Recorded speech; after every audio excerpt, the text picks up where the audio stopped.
शांति। आज 28 नवंबर 2021 के बाबा के अव्यक्त मधुर महावाक्य सुनेंगे। और ये अव्यक्त मधुर महावाक्य अव्यक्त बाप दादा ने 1 दिसंबर 1989 को सुनाए थे।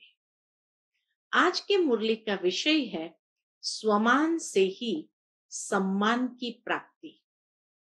आज बाप दादा चारों ओर के स्वमानधारी बच्चों को देख रहे हैं। स्वमानधारी बच्चों का ही सारा कल्प सम्मान होता है। बहुत गहरी बात यहाँ कही। जो स्वमान में स्थित होते हैं संगम युग पर, उनका फिर सारा कल्प सम्मान होता है। एक जन्म स्वमानधारी, संगम युग का ये एक जन्म स्वमानधारी, सारा कल्प सम्मानधारी। कैसे सारा कल्प सम्मानधारी बनते हैं उसको बाबा स्पष्ट करते हैं।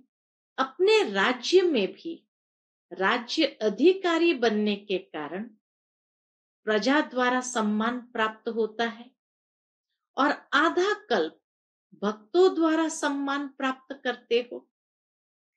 तो स्वमान में रहने से फायदा कितना है कि सारा कल्प सम्मानधारी बन जाते हैं। आधा कल्प प्रजा सम्मान करती है और आधा कल्प भक्त सम्मान करते हैं। अब अपने लास्ट जन्म में भी भक्तों द्वारा देव आत्मा व शक्ति रूप का सम्मान देख रहे हो ना, और सुन रहे हो। कितना सिख व प्रेम से अभी भी सम्मान दे रहे हैं। सिख कहा जाता है जो बहुत प्यारा होता है, अपने दिल के नजदीक होता है, उसको कहते सिख। तो बाबा कहे कितना सिख व प्रेम से अभी भी सम्मान दे रहे हैं। इतना श्रेष्ठ भाग्य कैसे प्राप्त किया? अब बाबा उसका आधार बताते हैं कि इतना श्रेष्ठ भाग्य कैसे प्राप्त किया। मुख्य सिर्फ एक बात के त्याग का यह भाग्य है। ये भी बहुत गहरा कनेक्शन बताया बाबा ने कि इतना ऊंचा सम्मान सारे कल्प कैसे प्राप्त कर रहे हो, तो उसका कारण है एक बात के त्याग का ये भाग्य है। कौन सा त्याग किया? देह अभिमान का त्याग किया, क्योंकि देह अभिमान के त्याग बिना स्वमान में स्थित हो ही नहीं सकते। तो स्वमान में स्थित होने के लिए देह अभिमान का त्याग किया, और उस त्याग का ये भाग्य है। इस त्याग के रिटर्न में भाग्य विधाता भगवान ने ये भाग्य का वरदान दिया है। दूसरी बात, ये पहला कारण बाबा ने बताया कि देह अभिमान का त्याग किया, स्वमान में स्थित रहे तो उसका भाग्य, ये सम्मान मिला। दूसरी बात, स्वयं बाप ने आप बच्चों को स्वमान दिया है। बहुत ऊंचा स्वमान संगम युग में दिया है। बाप ने बच्चों को चरणों के दास व दासी से अपने सिर का ताज बना दिया। तो भगवान ने जहां इतना सम्मान दिया कि आप बच्चे मेरे सिर के ताज हो, सिर के ताज की मणि हो, इतना ऊंचा स्वमान भगवान अगर दे रहे हो तो सम्मान के तो अधिकारी बनी जाते हैं। जिसको भगवान इतना ऊंचा स्वमान में स्थित करा के सम्मान देते हैं, तो दुनिया क्यों नहीं देंगे? कितना बड़ा स्वमान दिया। ऐसे स्वमान प्राप्त करने वाले बच्चों का बाप भी सम्मान रखते हैं। तो जहां भगवान सम्मान करते हो तो दुनिया क्यों नहीं करेगी? बाप बच्चों को सदा अपने से भी आगे रखते हैं, सदा बच्चों के गुणों का गायन करते हैं। हर रोज सिख व प्रेम से याद प्यार देने के लिए परमधाम से साकार वतन में आते हैं। कितना ऊंचा बाप परमधाम छोड़ करके प्रतिदिन हम बच्चों को याद प्यार देने के लिए नीचे आते हैं। वहां से भेजते नहीं है। याद प्यार परमधाम से किसी के द्वारा भेजते नहीं है, लेकिन आकर देते हैं। रोज याद प्यार मिलता है ना। इतना श्रेष्ठ सम्मान और कोई दे नहीं सकता। भगवान इतना ऊंचा सम्मान देते हैं, इतना ऊंचा सम्मान तो कोई दे नहीं सकता है, इतना श्रेष्ठ सम्मान कोई दे नहीं सकता। स्वयं बाप ने सम्मान दिया है, इसलिए अविनाशी सम्मान अधिकारी बने हो। ऐसी श्रेष्ठता का अनुभव करते हो? पूछते बाबा। स्वमान और सम्मान दोनों का आपस में संबंध है। अब संबंध सुनो। स्वमान और सम्मान दोनों का आपस में संबंध है। स्वमानधारी अपने प्राप्त हुए स्वमान में रहते हुए स्वमान के सम्मान में भी रहता और दूसरों को भी सम्मान से देखते, बोलता व संपर्क में आता है। स्व सम्मान का अर्थ ही है स्व को सम्मान देना। तो सबसे पहले हम जब स्वयं को सम्मान देते हैं, तब हम दूसरों को भी सम्मान दे सकते हैं, उनसे बात कर सकते हैं, उनके साथ संबंध में आ सकते हैं। तो इसीलिए बाबा कहे स्व सम्मान का अर्थ ही है स्व को सम्मान देना। जैसे बाप विश्व की सर्व आत्माओं द्वारा सम्मान प्राप्त करने वाले हैं, हर एक सम्मान देते हैं। भगवान को हर एक सम्मान देता ही है, लेकिन जितना ही बाप को सम्मान मिलता है, उतना ही सब बच्चों को सम्मान देते हैं। जो देता नहीं तो देवता बनता नहीं। अनेक जन्म देवता बनते हो और अनेक जन्म देवता रूप का ही पूजन होता है। एक जन्म ब्राह्मण बनते हो, लेकिन अनेक जन्म देवता रूप में राज्य करते व पूज्य बनते हो। देवता अर्थात देने वाला। अगर इस जन्म में सम्मान नहीं दिया, बाबा के इस जन्म में सम्मान नहीं दिया दूसरों को, तो देवता कैसे बनेंगे? तो इस जन्म में ये एक ही जन्म ऐसा है जब हमें वो समझ प्राप्त होती है, जो हम स्वयं उस स्वमान में स्थित होकर के सम्मान स्वयं को देते हैं और उस स्वमान में स्थित होने कारण दूसरों को भी सम्मान देते हैं। अगर इस जन्म में सम्मान नहीं दिया तो देवता कैसे बनेंगे? अनेक जन्मों में सम्मान कैसे प्राप्त करेंगे? इसीलिए बाबा कहे फॉलो फादर। साकार स्वरूप ब्रह्मा बाप को देखा, ऐसे ही फॉलो फादर करना है जैसे ब्रह्मा बाबा ने किया। तो बाबा कहे साकार स्वरूप ब्रह्मा बाप को देखा, सदा स्वयं को वर्ल्ड सर्वेंट निर्माणता से विश्व सेवाधारी कहलाया, बच्चों का सर्वेंट कहलाया और बच्चों को मालिक बनाया। उस स्वमान में स्थित होकर के बच्चों को कितना सम्मान दिया, मालिक बनाया, सदा मालिकम सलाम किया। ऐसे ही ब्रह्मा बाबा ने छोटे बच्चे, कुमार हो कुमारियों को और बुजुर्गों को किस तरह से सम्मान दिया। तो बाबा कहे सदा छोटे बच्चों को भी सम्मान का स्नेह दिया, रिस्पेक्ट देते हुए स्नेह दिया। किसी को स्नेह तब दे सकते जब आपके मन में उसके प्रति रिस्पेक्ट का भाव हो, सम्मान हो।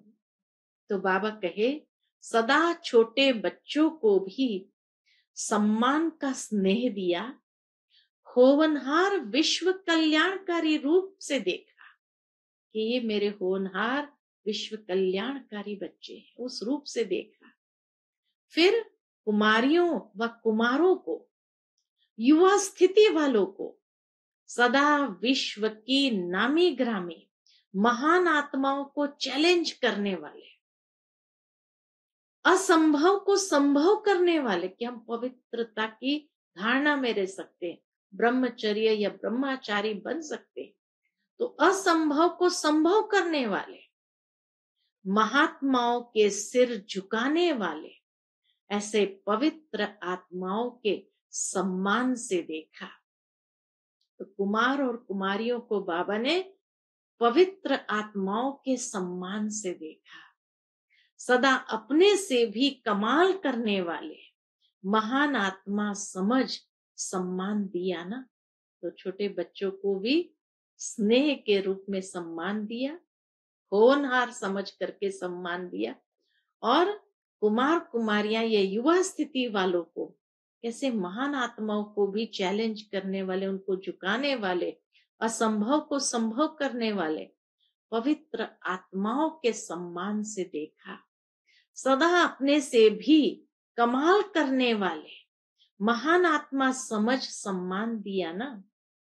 ऐसे ही बुजुर्ग आत्माओं को सदा अनुभवी आत्मा, हम जिन्स आत्मा के सम्मान से देखा। बाबा ने बुजुर्गों को कैसे देखा?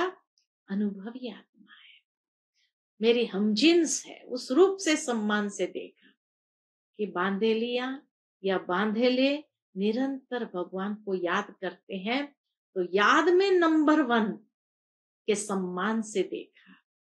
इसलिए नंबर 1 अविनाशी सम्मान के अधिकारी बने। इसीलिए बाबा कहे, ब्रह्मा बाबा नंबर 1 सम्मान के, अविनाशी सम्मान के अधिकारी बने। राज्य सम्मान में भी नंबर 1, विश्व महाराजन और पूज्य रूप में भी बाप की पूजा के बाद पहले, शिव बाबा की पूजा के बाद सबसे पहले पूज्य लक्ष्मी नारायण ही बनते हैं। कितने सम्मान से उनकी पूजा होती है। तो राज्य सम्मान और पूज्य सम्मान दोनों में नंबर 1 हो गए, क्योंकि सर्व को स्वमान सम्मान दिया। ऐसे नहीं सोचा सम्मान देवे तो सम्मान दूं। ब्रह्मा बाबा ने कभी नहीं सोचा ये सम्मान देवे तो मैं सम्मान दूं। सम्मान देने वाले निंदक को भी अपना मित्र समझते। ब्रह्मा बाबा ने तो जिसने उल्टा सम्मान दिया, निंदक, उसको भी अपना मित्र समझा, ये सम्मान दिया। सिर्फ सम्मान देने वाले को अपना नहीं समझते, लेकिन गाली देने वाले को भी अपना समझते, क्योंकि सारी दुनिया ही अपना परिवार है। कितनी बेहद की बाबा की भावना। सर्व आत्माओं का तना आप ब्राह्मण हो। बाबा कहे, कल्प वृक्ष में सारे सर्व आत्माओं का तना आप ब्राह्मण हो। ये सारी शाखाएं अर्थात भिन्न भिन्न धर्म की आत्माएं भी मूल तना से निकली है, तो सभी अपने हुए ना। इसलिए बाबा ने सभी को अपना समझा, निंदक को भी अपना समझा, गाली देने वाले को भी अपना समझा, तो सभी अपने हुए ना। ऐसे स्वमानधारी सदा अपने को मास्टर रचयिता समझ सर्व के प्रति सम्मान दाता बनते हैं। वही सर्व के प्रति सम्मान दाता बनते हैं। सदा अपने को आदि देव ब्रह्मा के आदि रत्न, आदि पाठधारी आत्माएं समझते हो? पूछते बाबा। इतना नशा है? तो सभी ने सुना। बाबा कहे, तो सभी ने सुना बच्चों का सम्मान क्या है, बूढ़ों का सम्मान क्या है, युवा का सम्मान क्या है। तो बाबा कहे, सभी ने सुना कि बच्चों का सम्मान क्या है, बूढ़ों का सम्मान क्या है, युवा का क्या है। आदि पिता ब्रह्मा ने हमको ऐसे सम्मान से देखा, तो कितना नशा होगा। तो सदा ये स्मृति रखो कि आदि आत्मा ने जिस श्रेष्ठ दृष्टि से देखा, ऐसी ही श्रेष्ठ स्थिति में सृष्टि में रहेंगे।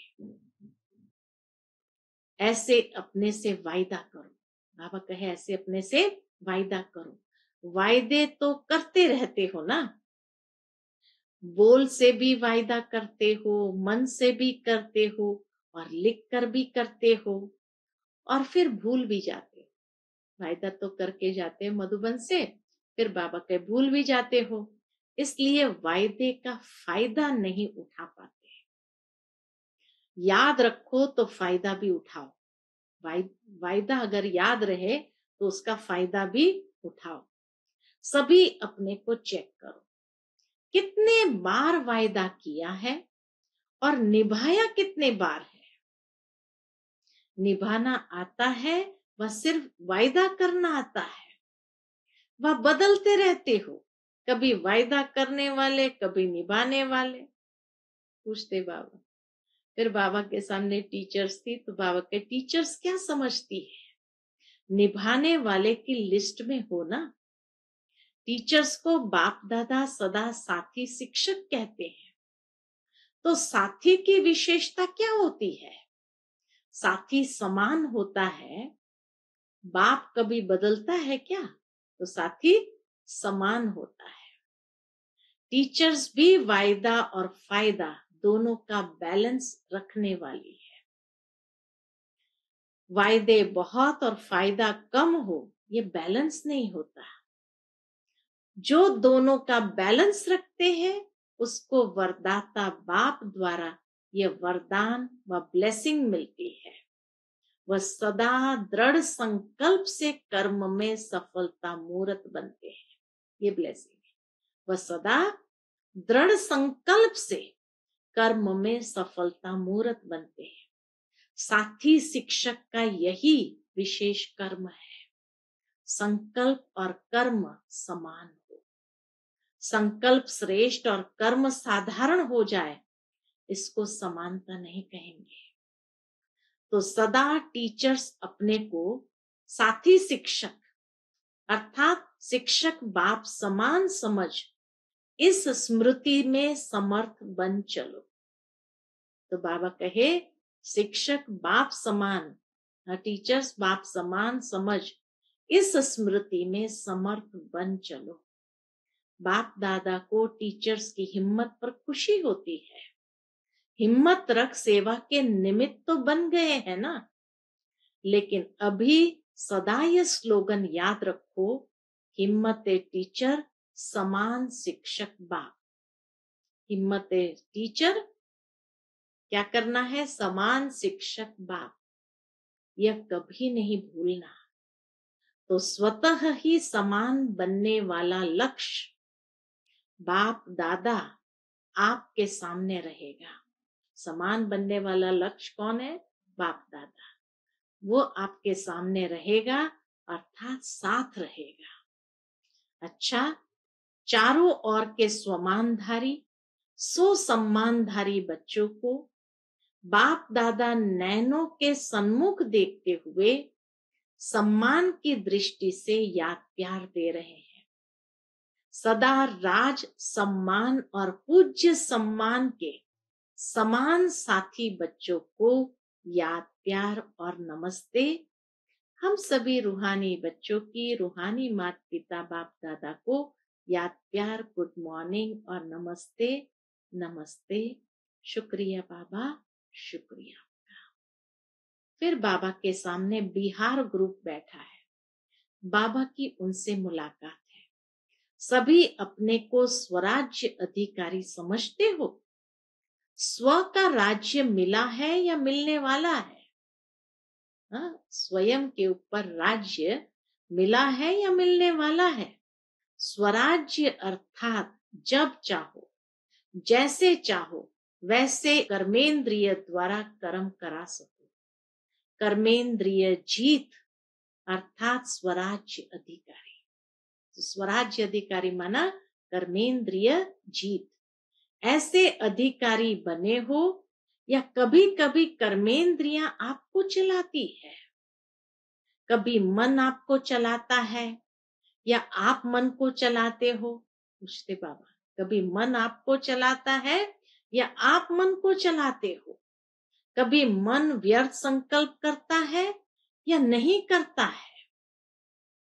अगर कभी कभी करता है तो उस समय स्वराज्य अधिकारी कहेंगे, राज्य बहुत बड़ी सत्ता है, राज्य सत्ता चाहे जो कर सकते हैं, जैसे चलाना चाहे वैसे चला सकते हैं। राज्य सत्ता वाले चाहे जो कर सकते हैं, जो चाहे दुनिया में कर सकते, राज्य सत्ता वाले जैसे चाहे चलाना चाहे वैसे चला सकते हैं। यह मन बुद्धि संस्कार आत्मा की शक्तियां हैं। आत्मा इन तीनों की मालिक है। यदि कभी संस्कार अपने तरफ खींच ले तो मालिक कहेंगे, पूछते बाबा, तो स्वराज्य सत्ता अर्थात कर्मेंद्रिय जीत, जो कर्मेंद्रिय जीत है वही विश्व की राज्य सत्ता प्राप्त कर सकता है। तो भविष्य की विश्व की राज्य सत्ता प्राप्त करने का आधार कर्मेंद्रिय जीत। स्वराज्य अधिकारी विश्व राज्य अधिकारी बनता है। तो आप ब्राह्मण आत्माओं का ही स्लोगन है कि स्वराज्य ब्राह्मण जीवन का जन्म सिद्ध अधिकार है। स्वराज्य अधिकारी की स्थिति सदा मास्टर सर्वशक्तिमान है, कोई भी शक्ति की कमी नहीं। स्वराज्य अधिकारी सदा धर्म अर्थात धारणा मूर्त भी होगा और राज्य अर्थात शक्तिशाली भी होगा। अभी राज्य में हलचल क्यों है, पूछते बाबा, अभी राज्य में हलचल क्यों है? क्योंकि धर्म सत्ता अलग हो गई, यानी धारणा नहीं है, और राज्य सत्ता अधिकारीपन की सत्ता अलग हो गई है। तो लंगड़ा हो गया ना, एक सत्ता हुई ना, इसलिए हलचल है। ऐसे आप में भी अगर धर्म और राज्य दोनों सत्ता नहीं है तो विघ्न आएंगे। विघ्न क्यों आते हैं जीवन में? क्योंकि धारणा और अधिकारी दोनों सत्ताएं अगर अपने जीवन में नहीं है तो विघ्न आएंगे, हलचल में लाएंगे, युद्ध करनी पड़ेगी। और दोनों ही सत्ता है तो सदा ही बेपरवाह बादशाह रहेंगे, कोई विघ्न आ नहीं सकता। तो ऐसे बेपरवाह बादशाह बने हो, पूछते बाबा, या थोड़ी थोड़ी शरीर की संबंध की परवाह रहती है? पांडवों को कमाने की परवाह रहती है, परिवार को चलाने की परवाह रहती है, या बेपरवाह रहते हैं? चलाने वाला चला रहा है, कराने वाला करा रहा है। ऐसे निमित्त बनकर करने वाले बेपरवाह बादशाह होते हैं। मैं कर रहा हूं यह भान आया तो बेपरवाह रह नहीं सकते हैं, तो टेंशन में जरूर आ जाएंगे। इसलिए बाबा कहे ये नहीं समझो मैं कर रहा हूं, मैं निमित्त हूं, कराने वाला बाबा है। मैं कर रहा हूं ये भान आया तो बेपरवाह नहीं रह सकते, लेकिन बाप द्वारा निमित्त बना हुआ यह स्मृति रहे तो बेफिक्र व निश्चिंत जीवन अनुभव करेंगे। कोई चिंता नहीं, कल क्या होगा उसकी भी चिंता नहीं। कभी यह थोड़ी सी चिंता रहती है कि कल क्या होगा, पूछते बाबा, कि क्या कभी यह थोड़ी सी चिंता रहती है कि कल क्या होगा, कैसे होगा? पता नहीं विनाश कब होगा, क्या होगा, बच्चों का क्या होगा, पोत्रो धोत्र का क्या होगा, ये चिंता रहती है? बेपरवाह बादशाह को सदा ही यह निश्चय रहता, बाबा कहे बेपरवाह बादशाह को सदा ही निश्चय रहता है, कौन सा? कि जो हो रहा है वह अच्छा है और जो होने वाला है वो और भी बहुत अच्छा होगा, क्योंकि कराने वाला अच्छे ते अच्छा है। बाबा कराने वाला अच्छे ते अच्छा है ना, इसको कहते हैं निश्चय बुद्धि विजयी। ऐसे बने हो या सोच रहे हो, बनना तो है ही ना। इतनी बड़ी राजाएं मिल जाए तो सोचने की क्या बात है? बाबा के इतनी बड़ी राजाएं मिल जाए स्वराज्य की तो सोचने की क्या बात है? अपना अधिकार कोई छोड़ता है? झोपड़ी वाले भी होंगे, थोड़ी सी मिल्कायत भी होगी तो भी नहीं छोड़ेंगे। यह तो कितनी बड़ी प्राप्ति है। तो मेरा अधिकार है, इस स्मृति से सदा अधिकारी बन उड़ते चलो। हमारा अपनी कर्मेंद्रिय के ऊपर अधिकार है, इस स्मृति से सदा अधिकारी बन उड़ते चलो। यही वरदान याद रखना कि स्वराज्य हमारा जन्म सिद्ध अधिकार है,